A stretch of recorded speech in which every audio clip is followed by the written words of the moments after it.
அனைவருக்கும் உயராய்வு மற்றும் வேல் அலைவரிசையின் அன்பு வணக்கம். உலகர் உனை தூற்றுவழி இனி கழிய வேண்டுவாயேல் இத்தலம் போற்றலம் பிரிதிலை ஆதலால் இசைந்த இப்பெத்தலையினில் அடுபவும் தீர்த்திடும் அத்தன்முனம் பணிவுடன் அம்புலி ஆடவாவே. அண்டர்நாயகன் தொண்டர்தாயகன் இவனுடன் அம்புலி ஆடவாவே. இயேசு பெருமானின் சிறப்பை எடுத்து கூறி அம்புலியை விளையாட அழைக்கிறார் நல்ல சுவாமி பண்டிதர். இவ்வரிகளோடு இவ்வரங்கத்தை தொடங்குகின்றேன். காண இருக்கும் அரங்கம் கிறிஸ்தவ இலக்கிய அரங்கம்.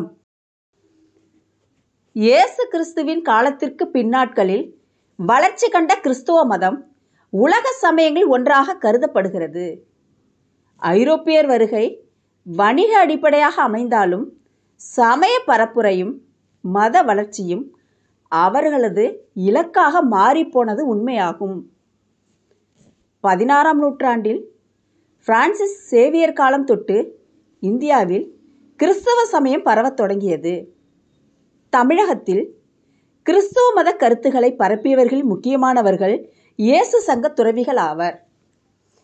இவர்களைத் தொடர்ந்து Robert de Nobili, John de Britto, Joseph Beschi, Bartholomaeus Ziegenbalg Schwartz ஆகியோர் கிறிஸ்துவ மத பணியை மேற்கொண்டனர். இந்தியாவில் குறிப்பாக தமிழகத்தில் கல்வி பொதுமையில் இல்லாத நிலையில் அதனை பொதுமைப்படுத்தினர். சாதி பாகுபாட்டை உடைத்தனர். நவீன கல்வி முறையை உருவாக்கினர். அச்சு மற்றும் தமிழ் இலக்கிய பணிகளில் தங்களை ஈடுபடுத்தி கொண்டனர். இதனால் கிறிஸ்துவ மதமும் தமிழும் வளர்ச்சியடைந்தன எனலாம். மாணவ செல்வங்களே, கிறிஸ்துவ இலக்கியங்களை நீங்கள் அறிவதற்கும் ஐரோப்பியர் வருகையால் தமிழ் இலக்கிய உலகம் அடைந்த வளர்ச்சியை உங்களுக்கு உணர்த்துவதற்குமே இவ்வரங்கம் நிகழ்த்தப்படுகிறது. இவ்வரங்கத்தில் முனைவர் க. கண்ணன், இணை பேராசிரியர் தமிழ்துறை, தாகூர் கலைக்கல்லூரி, புதுச்சேரி, கிறிஸ்தவ தமிழ் இலக்கியங்கள் என்ற தலைப்பில் உரை நிகழ்த்துகிறார். ஆன்றோர்களே, சான்றோர்களே, பயனர்களே, உங்கள் அனைவருக்கும் என் அன்பு வணக்கம். வாருங்கள் உலகத்தமிழ் மாணவர்களே, அனைத்து சமய இலக்கியங்களையும் படிப்போம், பின் படைப்போம், அனைவரும் தமிழால் இணைவோம். நான் உங்கள் முனைவர் சே. அஜிதா. நன்றி, வணக்கம்.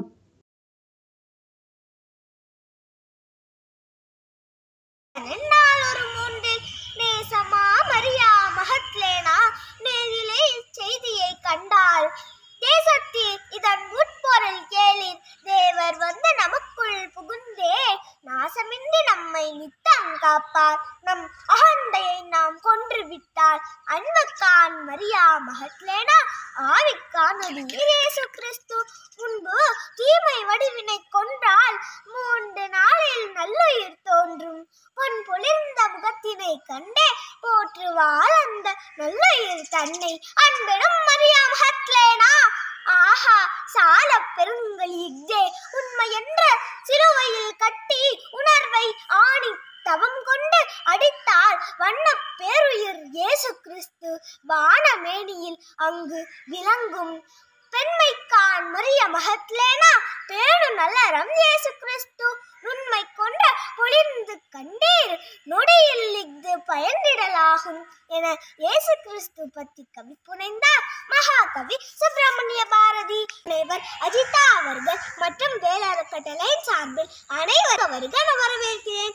வாருங்கள் உறவுகளே, காணொலிக்குள் செல்வோம். நன்றி, வணக்கம். கல்லை சிலையாக்குவது சிற்பி, மண்ணை பானையாக்குவது குயவன், கற்பனையை ஓவியமாக்குவது ஓவியர், ஒரு மாணவனை வெற்றியாளராக ஆக்குவது ஆசிரியர் மட்டுமே. இப்படி தன்னுடைய 25 ஆண்டுகால கல்வி பணியில் பல வெற்றியாளர்களை உருவாக்கியவர்தான் புதுச்சேரி தாகூர் கலைக்கல்லூரி தமிழ்துறையில் உதவி பேராசிரியராக பணியாற்றி வரும் முனைவர் கண்ணன் ஐயா அவர்கள். சங்க இலக்கியங்கள், இலக்கணம், தத்துவம், கிராமிய கலைகள் போன்றவற்றை ஆய்வு செய்தவர். 25க்கும் மேற்பட்ட பன்னாட்டு கருத்தரங்குகள், 50க்கும் மேற்பட்ட தேசிய கருத்தரங்குகளை சிறப்பித்தவர். தமிழரின் கால மேலாண்மை, புதுமை நாட்டுப்புற நம்பிக்கைகள் என பல நூல்களை எழுதியுள்ள ஐயா கண்ணன் அவர்கள் இதுவரை பாரதிதாசன் பணிச்செம்மல் விருது, ஆசிரியர் செம்மல் விருது, இலக்கிய செம்மல் விருது, கபிலர் விருது போன்ற பல விருதுகளை பெற்றுள்ளார். ஐயா கண்ணன் அவர்கள் கிறிஸ்தவ தமிழ் இலக்கியங்கள் எனும் தலைப்பில் வழங்கும் கருத்துக்களை கேட்டு மகிழ்வோம். வாருங்கள்.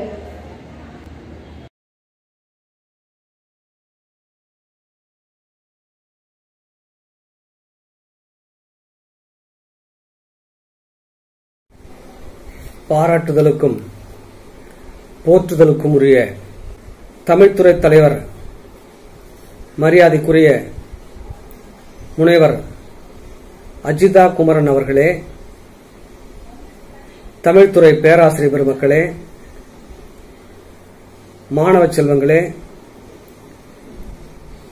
உலகின் பல்வேறு இடங்களிலே இருந்து காணொளி மூலமாக இந்த நிகழ்ச்சியை கேட்டுக்கொண்டும் பார்த்துக் கொண்டும் இருக்கின்ற ஆன்றோர் பெருமக்களே, சான்றோர் பெருமக்களே, ஆராய்ச்சியாளர்களே, தமிழ் ஆர்வலர்களே, உங்கள் அத்துணை பேருக்கும் முதற்கண் வணக்கத்தை தெரிவித்துக் கொள்கிறேன். இந்த வேளையில் கிறித்துவ தமிழ் இலக்கியங்கள் எனும் தலைப்பிலே ஒரு சில கருத்துக்களை உங்களோடு பகிர்ந்து கொள்ள ஆசைப்படுகிறேன். தமிழ் தூதுவர் என்று பாராட்டப்படுகின்ற தனிநாயக அடிகளார் இவ்வாறு குறிப்பிடுவார்: வணிகத்தின் மொழி ஆங்கிலம், தூதின் மொழி பிரெஞ்சு, காதலின் மொழி இத்தாலி, தத்துவத்தின் மொழி ஜெர்மனி, ஆனால் பக்தியின் மொழி தமிழ் என்று குறிப்பிட்டிருக்கிறார். அந்த அளவுக்கு எல்லா சமயத்தை சார்ந்தவர்களும் தமிழிலே இலக்கியம் படைத்திருக்கிறார்கள்.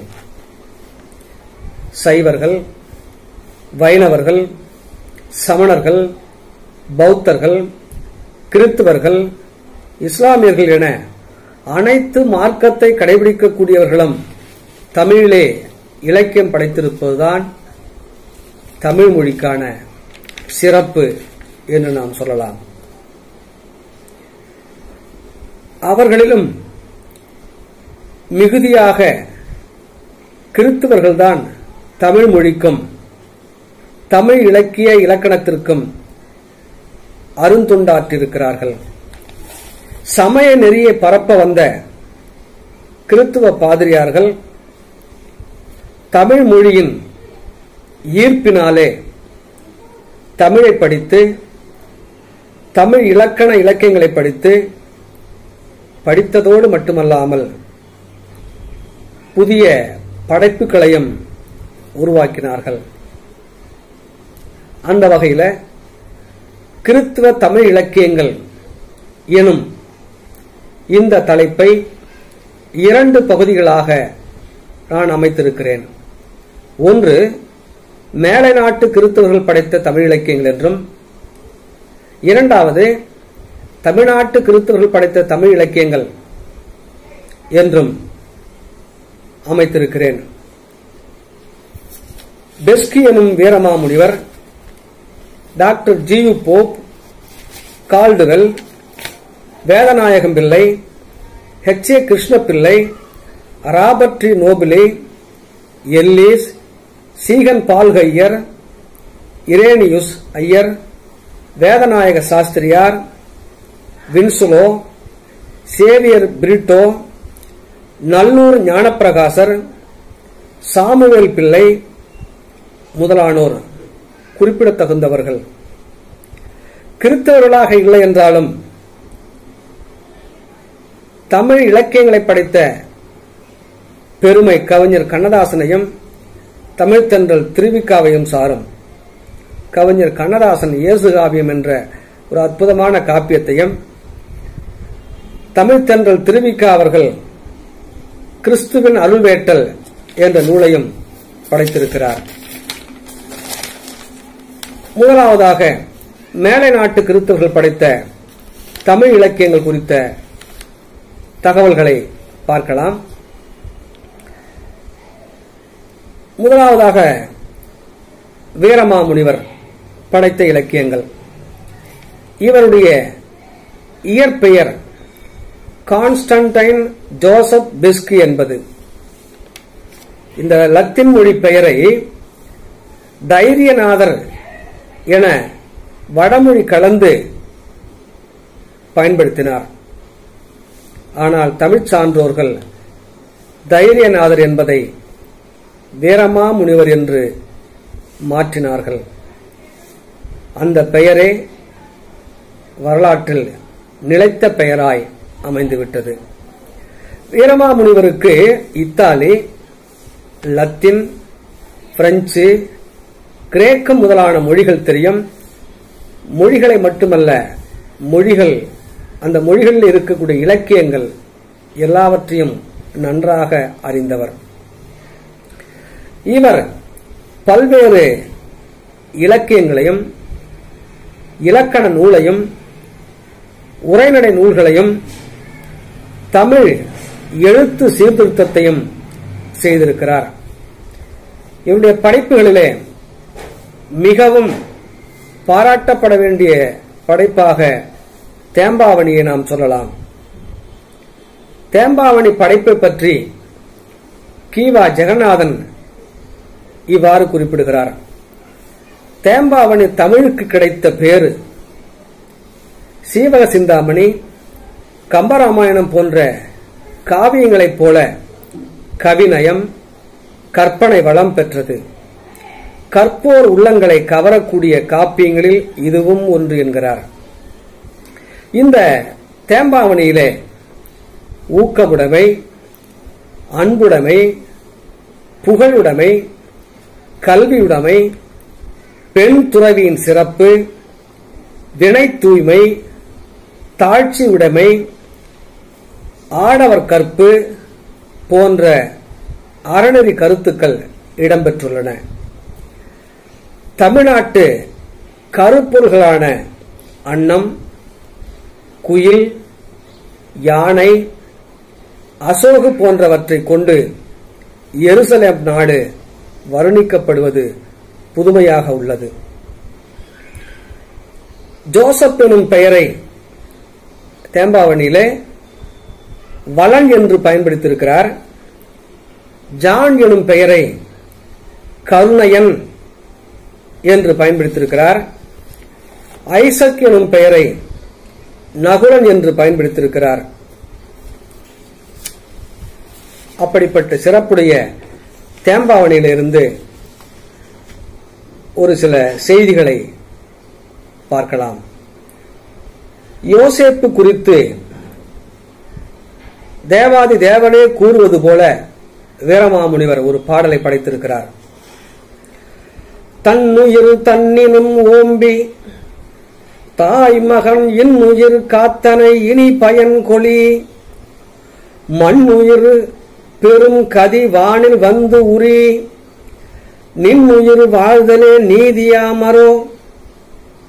அதாவது மரியாள், திருமகன் இயேசு இருவரின் உயிரையும் தன்னுயிரை காட்டிலும் பேணி காத்தவர் யோசேப்பு.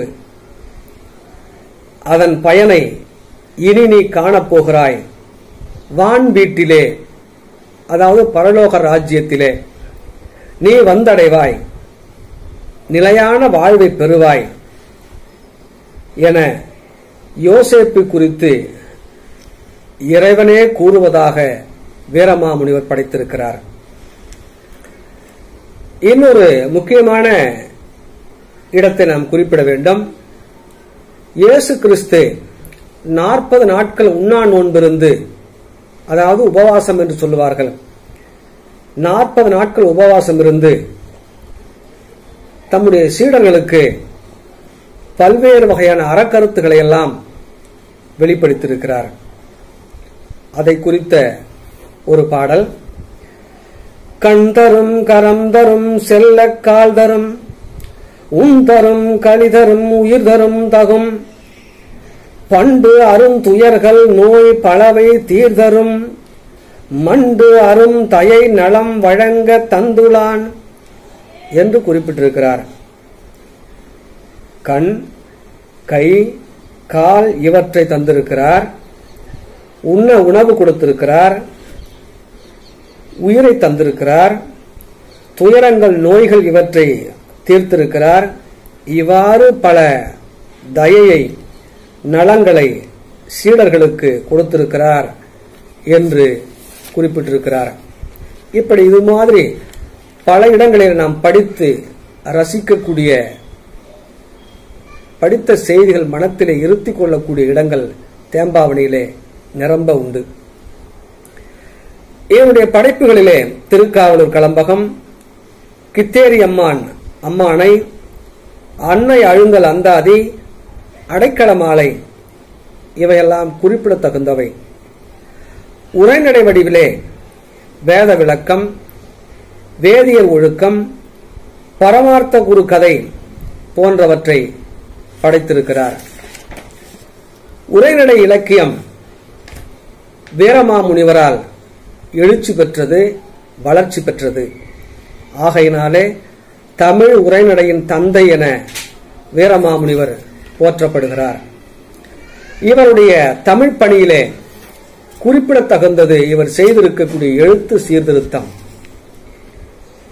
எகர ஒகர இரண்டு எழுத்துக்களும் புள்ளி இல்லாமல் எழுதினால் அது நெடில், புள்ளி இட்டு எழுதினால், அதாவது அந்த எகர எழுத்திற்கு மேலேயும் ஒகர எழுத்திற்கு மேலேயும் புள்ளி வச்சா, புள்ளி இட்டால் அது குறில், புள்ளி இடாமல் எழுதினால் அது நெடில். இந்த புள்ளி வைத்து எழுதக்கூடிய அந்த முறை ஓலைச்சுவடிகளை பயன்படுத்தும் போது கடினமாக இருந்திருக்கிறது. ஆகையினாலே எகர ஒகர எழுத்துக்களை எகரத்திற்கு ஒரு சிறிய கோட்டையும் ஒகரத்திற்கு ஒரு சிறிய சுழியையும் சேர்த்து நெடிலாக்கியிருக்கிறார். அதே போல உயிர்மை எழுத்துக்களிலும் வேறுபாடு அறிவதற்காக ஒற்றை கொம்பு இரட்டை கொம்பு முறையை பயன்படுத்தியிருக்கிறார். இவர் செய்த எழுத்து சீர்திருத்தம் பல்வேறு குழப்பங்களை தீர்க்க உதவியது. இவர் தொன்னூல் விளக்கம் என்று சொல்லக்கூடிய ஒரு இலக்கண நூலை படைத்திருக்கிறார். அந்த நூல் குட்டி தொல்காப்பியம் என்று போற்றப்படுகிறது. பல நூல்களை இவர் மொழிபெயர்த்திருக்கிறார். திருக்குறள் அறத்துப்பால் பொருட்பால் லத்தீன் மொழியிலே மொழிபெயர்த்திருக்கிறார். தேவாரம், திருப்புகழ், நன்னூல், ஆத்திச்சூடி இவற்றையெல்லாம் ஐரோப்பிய மொழிகளிலே மொழிபெயர்த்திருக்கிறார். இவருடைய பணியிலே குறிப்பிடத்தகுந்தவை அகராதி பணி. தமிழ் லத்தீன் அகராதி உருவாக்கினார்.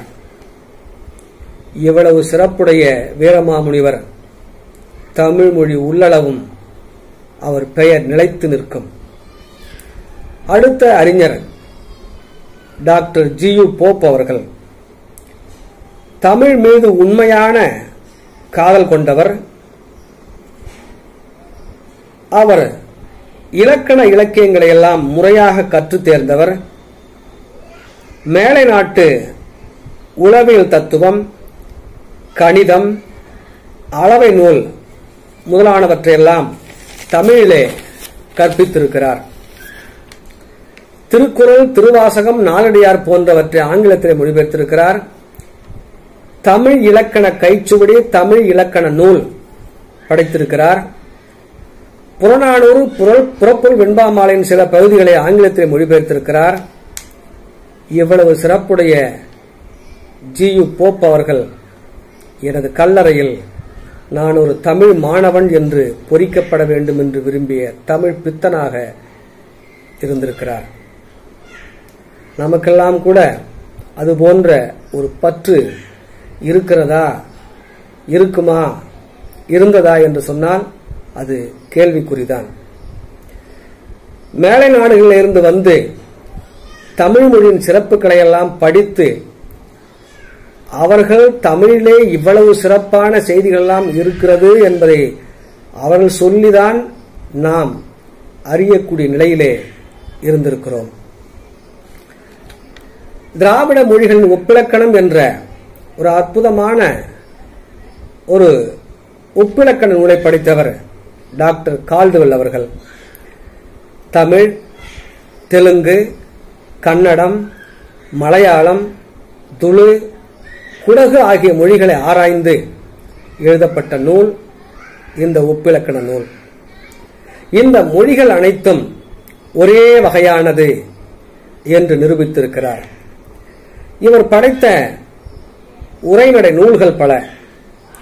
ஞானக்கோயில், நற்குண தியானம், திருநெல்வேலி வரலாறு போன்றவை குறிப்பிடத்தகுந்தவை.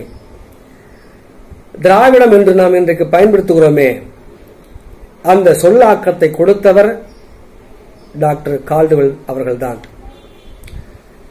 அடுத்த மேலைநாட்டு அறிஞர் ராபர்ட் டி நோபிலி அவர்கள். இவரை தத்துவ போதகர் என்று அழைக்கிறார்கள்.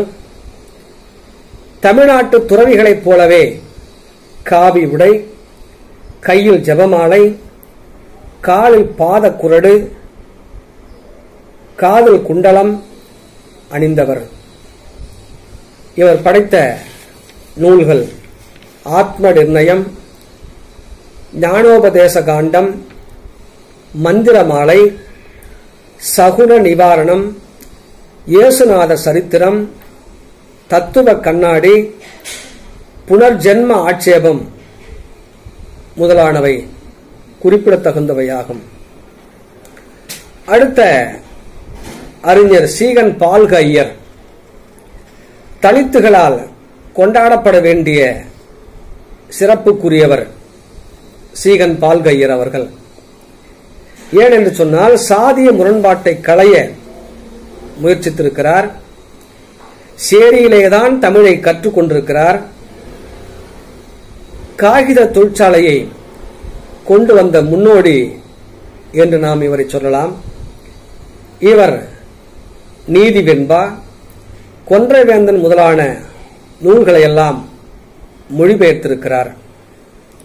இவருடைய பணியிலேயே மிக குறிப்பிடத்தகுந்தவை பரிசுத்த வேதாகமத்தை, பைபிள் தமிழிலே மொழிபெயர்த்திருக்கிறார். இந்திய மொழிகளிலே தமிழில்தான் முதல் புனித வேதாகமம் மொழிபெயர்க்க பெற்றது. அது மட்டுமல்ல, தமிழில்தான் இந்தியாவிலேயே முதல் பைபிள் அச்சு வடிவிலே வெளியிடப்பட்டது.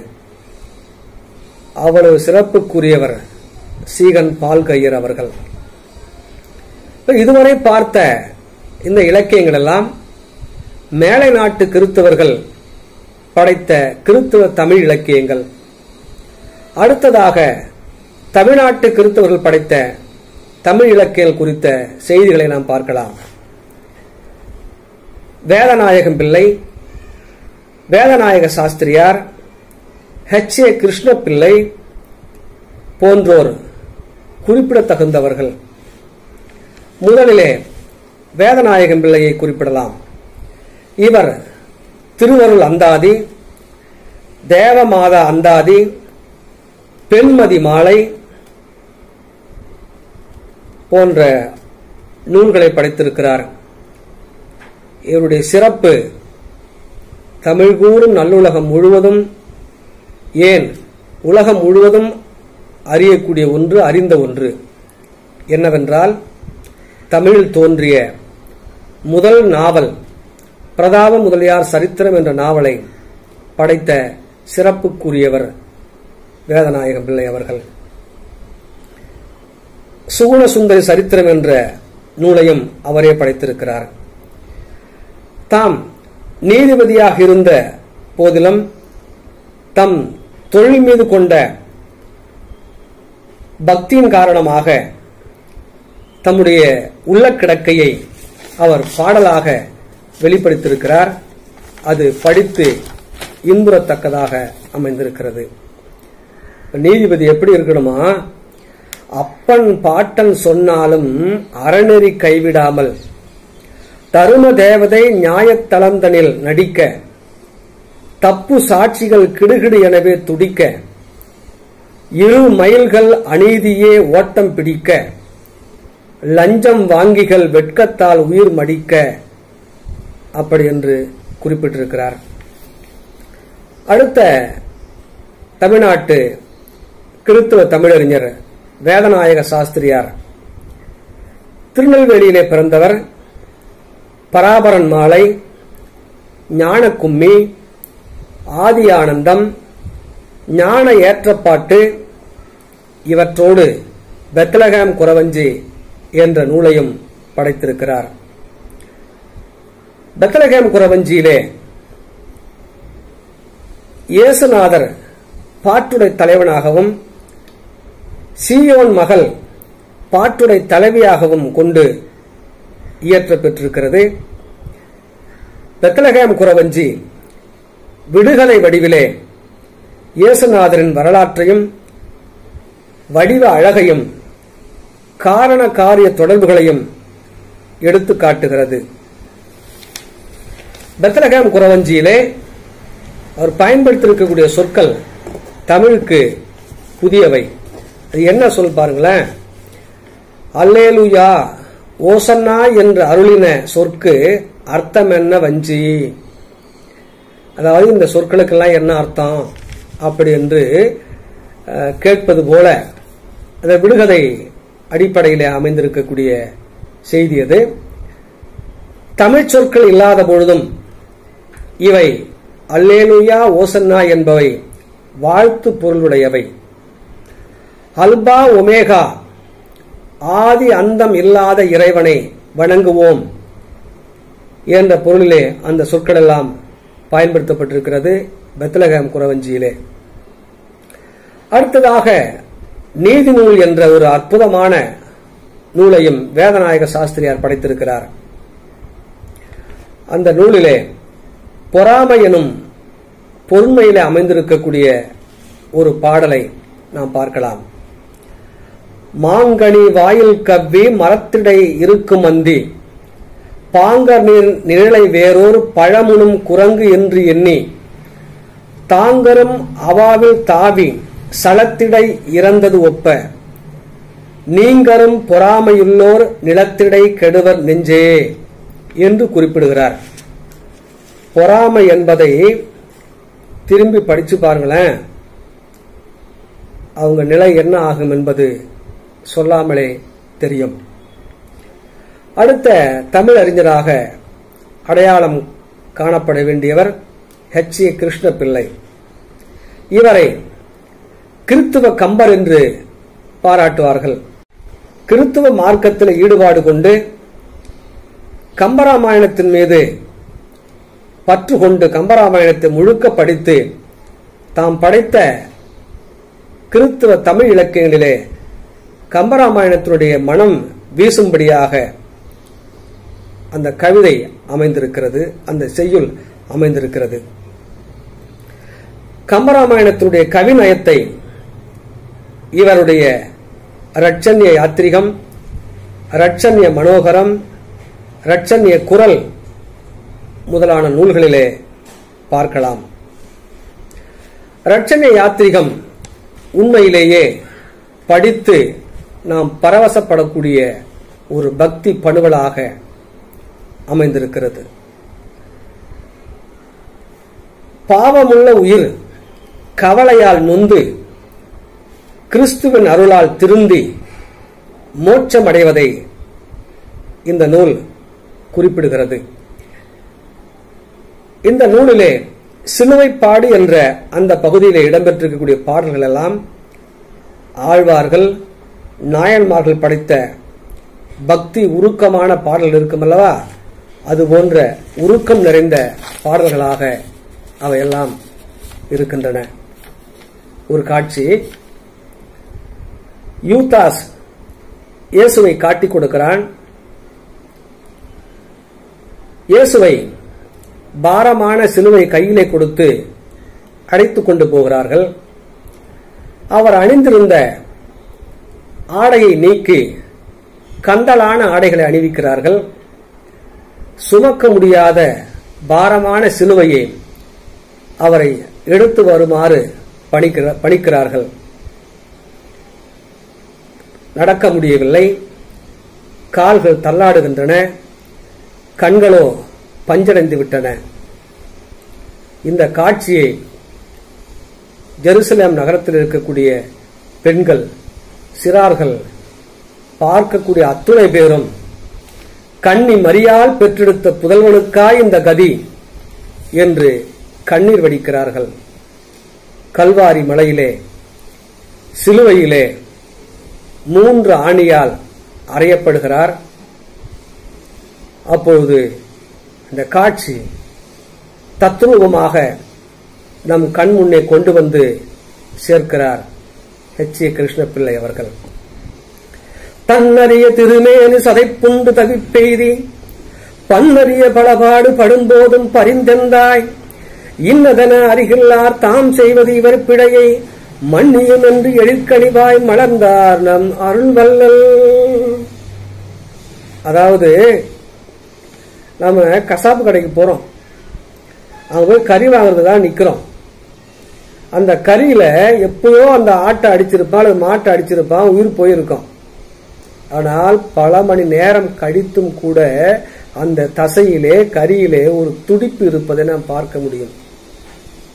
அதுபோல கைகளிலே ஆணி அடிக்கும் பொழுது ரத்தம் கொட்டுகிறது, தசைகள் எல்லாம் அப்படியே துடித்து கொண்டிருக்கிறது. அப்படிப்பட்ட அந்த காட்சி சொல்லனா துயரம். அவர் நினைச்சிருந்தா, பிதாவே என்னை ஏன் இப்படி விட்டுட்டீங்க, கைவிட்டீங்க அப்படின்னு கேட்டு அவர் பிதாவினிடத்திலே என்ன வேணுமோ அதை கேட்டிருக்கலாம். ஆனால் ஏற்ற பாத்திரத்திலே உறுதியாக இருந்து மக்களுடைய பாவங்களை தான் ஏற்றுக்கொண்டு பாரமான சிலுவையிலே சுமந்து அவற்றை தீர்த்தாரே, அப்படிப்பட்ட அற்புதமான அந்த காட்சியை நம்முடைய கண் முன்னால் கொண்டு வந்து காட்டுகிறார் H.A. கிருஷ்ணபிள்ளை. தம்முடைய அரிய மேனியானது துடிக்கிறது, ரத்தம் கொட்டுகிறது, சொல்ல முடியாத துயரம். அப்படிப்பட்ட அந்த துயரத்திலும் கூட தனக்காக இறைவனிடத்திலே வேண்டிக் கொள்ளாமல் தனக்கு முன்பாக எதிரிலே இருக்கிறார்களே இவர்கள் தாம் என்ன செய்கிறோம் என்று தெரியாமல் செய்கிறார்கள், அவர்கள் செய்யக்கூடிய தவற்றை பிதாவே மன்னிக்க வேண்டும் என்று கேட்டார். அப்படிப்பட்ட இயேசு கிறிஸ்துவை இரட்சணிய யாத்திரிகம் மிக சிறப்பாக படம் பிடித்து காட்டியிருக்கிறது. அதனாலதான் அவரை கிறித்துவ கம்பர் என்று குறிப்பிட்டிருக்கிறார்கள் H.A. கிருஷ்ணபிள்ளையை. அடுத்ததாக தமிழ்த்தன்றல் திருவிக்கா அவர்கள், அவர் படைத்த ஒரு அற்புதமான நூல் கிறிஸ்துவின் அருள் வேட்டல். திருவிக்கா தன்னுடைய அனுபவத்தை சொல்றார். கிறிஸ்துவனிடத்திலே எனக்கு அன்பு உண்டு, ஆனால் மதம் மாற என் மனம் உருப்படவில்லை என்றார். இவர் உலகில் உள்ள சமயங்களின் சாரமெல்லாம் கிறிஸ்து பெருமானின் மலைப்பொழிவில் திகழ்கிறது என்று நம்பினார். அதனால்தான் தன் திருமண விழாவின் போது கிறிஸ்துவ ஜபத்திற்கு இடம் கொடுத்திருக்கிறார். கிறிஸ்துவின் அருள்வேட்டல் எனும் நூலையும் எழுதியிருக்கிறார். அந்த நூலிலிருந்து ஒரு சில பாடல் வரிகள். மாசு மிகுந்த மனித இருள் போக்க வந்த இயேசு உன்னை மறவேன் என்று, உன் குருதி மூழ்கிலேன் உய்ந்தேன் திருக்குமரா, சிலுவையில் சிந்தை வைத்தாய் தீமையெல்லாம் அகலும், கிறிஸ்துவின் ரத்தம் பெருமருந்து கேடில் இன்பம் தருவிருந்து, தெய்வ குமர குருபரனே சீவரை தாங்கும் செங்கரனே என்று குறிப்பிட்டிருக்கிறார். புனித வேதாகமத்திலே 1 யோவானின் புத்தகம் 1வது அதிகாரம் 7வது வசனம் இப்படியாக சொல்லுகிறது. அவர், அதாவது இயேசு, ஒளியில் இருக்கிறது போல நாமும் ஒளியிலே நடந்தால் ஒருவரோடு ஒருவர் ஐக்கியப்பட்டிருப்போம். அவருடைய குமாரனாக இயேசு கிறிஸ்துவின் ரத்தம் சகல பாவங்களையும் நீக்கி நம்மை சுத்திகரிக்கும் என்ற அந்த வேத வசனம்தான் மேற்குறிப்பிட்ட கிறிஸ்துவின் அருள்வேட்டல் என்ற பாடலிலே இடம்பெற்றிருக்கிறது. அடுத்த கவிஞர் கண்ணதாசனுடைய இயேசு காவியம். திரைப்பட பாடல்களால் சாகாவரம் பெற்ற கவிஞர் கண்ணதாசன். அவர் படைத்த இயேசு காவியம் ஒரு அற்புதமான இயேசு கிறிஸ்துவனுடைய வரலாற்றை சொல்லக்கூடியது. இந்த நூலை எழுதுவதற்கு முன்புதான் அவர் வேதாகமத்தை படித்திருக்கிறார். அந்த வேதாகமத்தில் வரக்கூடிய பல்வேறு வகையான ஐயப்பாடுகளை எல்லாம் பல பாதிரியாரிடத்திலே கேட்டு தெளிவு பெற்ற பிறகுதான் இந்த நூலை படைத்ததாக அவரே குறிப்பிட்டிருக்கிறார். மலைப்பிரசங்கத்தில் இருந்து ஒரு செய்தி. அன்றுதம் சீடர்க்கெல்லாம் அறிவுரை கூற எண்ணி குன்றின் மேல் ஏறி நின்று கொடைக்கரம் விரித்து நீட்டி 1 2 என்று நெஞ்சில் உள்ளதை எண்ணி வைத்து மன்றினை தொடங்கி வைத்தார் மாறிபோல் இயேசுநாதர். மலைப்பிரசங்கத்திலே தாம் என்ன சொல்ல வருகிறாரோ அவற்றை அவர் சொல்லுவதாக குறிப்பிட்டிருக்கிறார். அதுல பாருங்களேன், கண் ஒன்று தீங்கு செய்தாலே அந்த கண்ணை பிடுங்கிட வேண்டும். ஒரு கண் தப்பு செஞ்சா அந்த கண்ணை பிடிங்கிடுங்க. திண்ணிய கை அதை செய்தால் வெட்டி தீயில் எரித்திட வேண்டும். கை ஒரு தவறு செய்கிறது சொன்னால் அந்த கையை வெட்டி எரிஞ்சிருங்க. அப்படி இல்லைன்னா இந்த உடம்பு முழுவதும் பாவத்திலே அமிழ்ந்து போய்விடும் என்ற வேத ஆகமத்தினுடைய செய்தியை இங்கு வடித்து கொடுத்திருக்கிறார். ஒரு கன்னத்தில் இட்டால் நீ ஓங்கி அடித்து விடாதே, இன்னொரு கன்னத்தை காட்டு, இது என்றென்றும் ஞானத்தின் பாட்டு. ஒரு கன்னத்தில் அறைந்தால் மறு கன்னத்தை காட்டு என்ற வேத வசனம் இங்கே பாடலாக வெளிப்பட்டிருக்கிறது. புனித வேதாகமத்தினுடைய செய்திகளை எல்லாம் கவிஞர் கண்ணதாசன் இயேசு காவியமாக படைத்திருக்கிறார். அனைவராலும் போற்றப்படும் நூலாக இயேசு காவியம் விளங்குகிறது. இதை படிச்சு முடிச்சுட்டு நமக்கு ஒரு சந்தேகம் வரும். கவிஞர் கண்ணதாசன் அர்த்தமுள்ள இந்து மதம் என்ற ஒரு நூலை படைத்திருக்கிறார். அதை படிச்சுட்டு இயேசு காவியத்தை நம்ம படிச்சோம்னா இவரால் எப்படி இந்த இயேசு காவியத்தை படைக்க முடிந்தது என்று நமக்கு ஐயப்பாடு ஏற்படும்.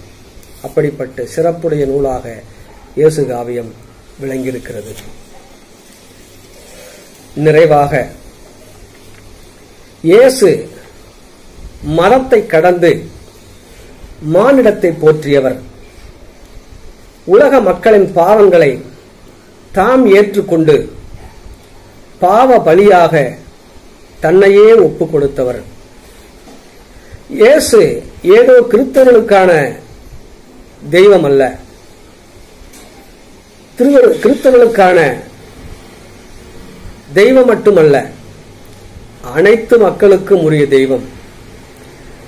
மனிதகுலம் அனைத்திற்குமான தெய்வம். அவர் சொல்றார், நீதிமான்களை அல்ல பாவிகளையே ரட்சிக்க வந்தேன். ஒரு பாவி மனம் திரும்பினால் பரலோகத்தில் மிகுந்த சந்தோஷம். நான் பரிசுத்தர், அதை போல நீங்களும் பரிசுத்தராக மாறுங்கள் என்று உரைத்தவர். தனி மனித ஒழுக்கம் எங்க இருக்கு பாருங்க.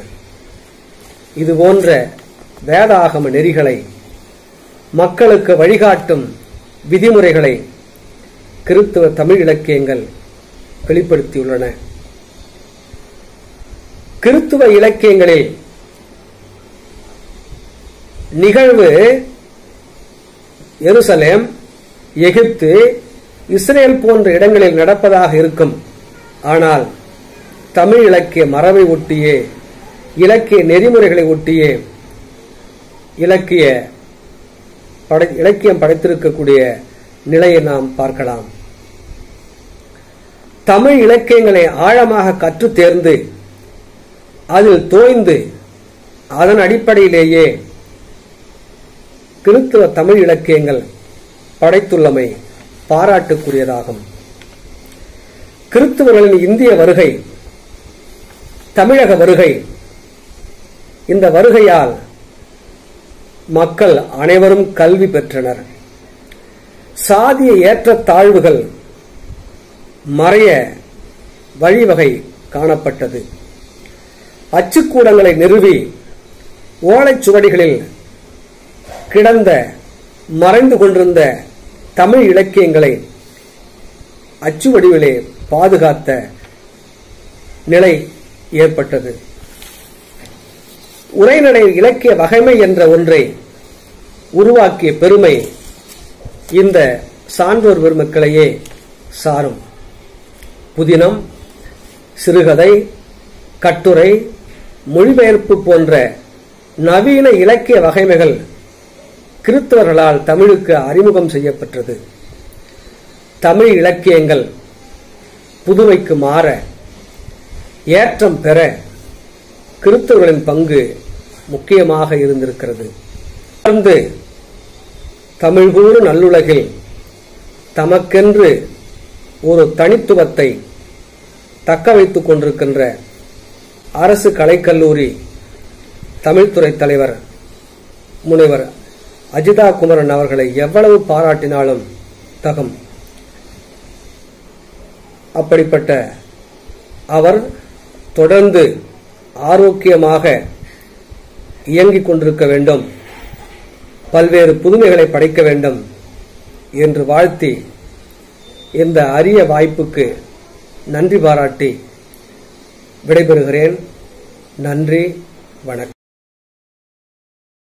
இந்த நிகழ்ச்சி உங்களுக்கு பிடிச்சிருந்துச்சுன்னா விரும்பவும், ரொம்ப பிடிச்சிருந்துச்சுன்னா பகிரவும், ரொம்ப ரொம்ப பிடிச்சிருந்துச்சுன்னா கருத்து பெட்டியில் கருத்துக்களை போடவும். என் பெயர் அமிர்தினி. நன்றி, வணக்கம்.